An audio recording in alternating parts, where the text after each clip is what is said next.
नमस्कार, मी पंजाब डक. आज आहे 7 जुलै 2026. आज माझा वाढदिवस आहे आणि वाढदिवसाच्या निमित्त आम्ही दरवर्षी काय करतो, झाडं लावतो. हे पाहू शकता, हे झाडं आणलेले आहेत आणि हे गेल्या वर्षी ते दरवर्षीचे असे दरवर्षी वृक्षारोपण करत असतो.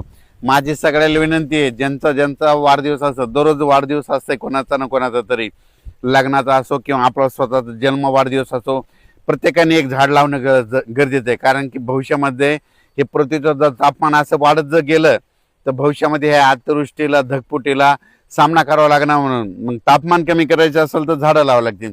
झाडं लावा, पृथ्वीचं तापमान कमी करा. माझं म्हणणं आहे, प्रत्येक जणांनी आपण आपल्या लहान मुलाचा वाढदिवस असो, कोणा वयोवृद्धाचा असो किंवा लग्नाचा वाढदिवस असो, आपण काय करायला पाहिजे, एक झाड लावायला पाहिजे. कमीत कमी काय करायचं, एखाद्या कोणाचं आपल्यावर जागा जरी नसली तर कुठं माळरानावर जाऊन तरी लावणे साहजिक आहे. आणि झाडं लावताना आपण स्वतःचं जर शेत असेल तर काय करा, एखादं कडीपत्त्याचं लावा, एखादं शेवग्याचं लावा, एखादं संत्रीचं लावा, चिकूचं लावा, जांबाचे लावा, जांभळीचे लावा, नारळाचं लावा. म्हणजे भविष्यामध्ये काय होईल त्याच्यापासून काहीतरी आउटपुट भेटेल आपल्याला.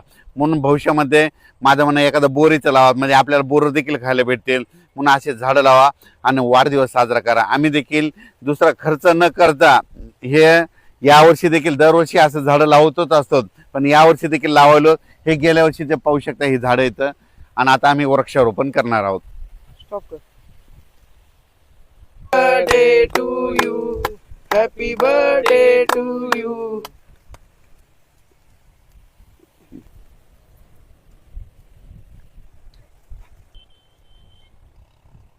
आपलं जर घरामध्ये व्यक्ती जितक्या येतात तितकं माझं म्हणणं, आपल्याकडे शेत असेल तर घरात समजा 7-8 व्यक्ती असल्या तर कमीत कमी 8 झाडं लावा. कमीत कमी लिंबुनीचं तर लावा.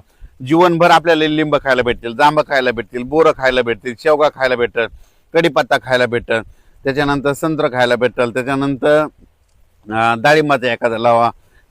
असे वेगवेगळे झाडं लावा, जांभळ लावा. म्हणजे वर्षभर आपल्याला जीवनभर आपल्याला जांभळं खायला भेटतील. माझं म्हणणं, प्रत्येक आपल्या घरामध्ये जितके व्यक्ती तितके शेतामध्ये झाडं दिसलेच पाहिजे. असं केलं तर हे पृथ्वीचं तापमान कमी होईल.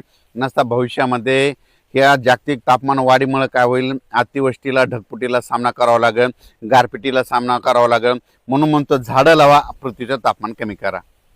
पृथ्वीचं तापमान कमी करायचं असेल तर झाडं लावावं लागेल. जितकी झाडं जास्त तितका पाऊस रिमझिम पडतो. झाडं नसलं तरी पाऊस पडतो, पण झाडं नसल्या असा पाऊस पडतो जगातून पाणी वाचल्यासारखा. जितकी झाडं जास्त तितकी रिमझिम पाऊस पडतो. म्हणून भविष्यामध्ये झाडं लावावी लागतील. झाडं लावा, पृथ्वीचं तापमान कमी करा. मी आता बघितलंच असेल, काल परवाच म्हणजे आज म्हणजे हे 6-7-8 ला बघितलं असेल, नाशिककडे, मुंबईकडे, पुण्याकडे काय हाल झाले. म्हणजे हे काय कारण आहे, हे जागतिक तापमान वाढीमुळे. भविष्यामध्ये हे तापमान वाढलं, भविष्यात अतिवृष्टीला सामना करावाच लागेल. म्हणून म्हणतो, वाढदिवसाला लावा, लग्न समारंभामध्ये लावा, म्हणे कधी पण एक तरी झाड लावा. आणि आपल्या जर शेती नसेल तर कुठंतरी डोंगरावर जात असताना तिथं जाऊन बॅट जाऊन टाकून तिथं तरी झाड लावा. धन्यवाद. जांभळीचं लावलो, पहिले देखील लावलेले आहेत आणि हे देखील लावलो. फुले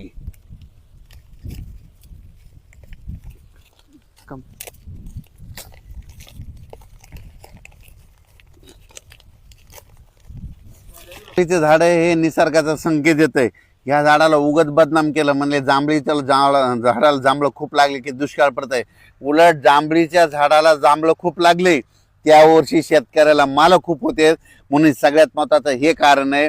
पण काही जणांना काय याला उलट चर्चेचं स्वरूप दिलं की जांभळीला जांभळं लागले की दुष्काळ पडत आहे. दुष्काळ वगैरे काही पडत नाही. जांभळीच्या झाडाला जांभळं खूप लागले की त्या वर्षी शेतकरी मालामाल होतोय.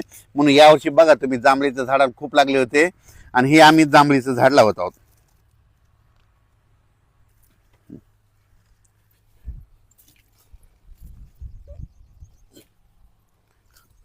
माझ्या वाढदिवसानिमित्त मी संदेश दिलो, कमीत कमी आपल्या प्रत्येक एखादा वाढदिवसाला जास्त झाडं घडत नसेल तर कमीत कमी एखादं तर झाड लावा. हे आम्ही गेल्या वर्षी लावले होते संपूर्ण जांबाचे झाडं. आता हे यावर्षी लावलं, हे देखील तुम्हाला व्हिडिओमध्ये दिसणारच आहेत. धन्यवाद.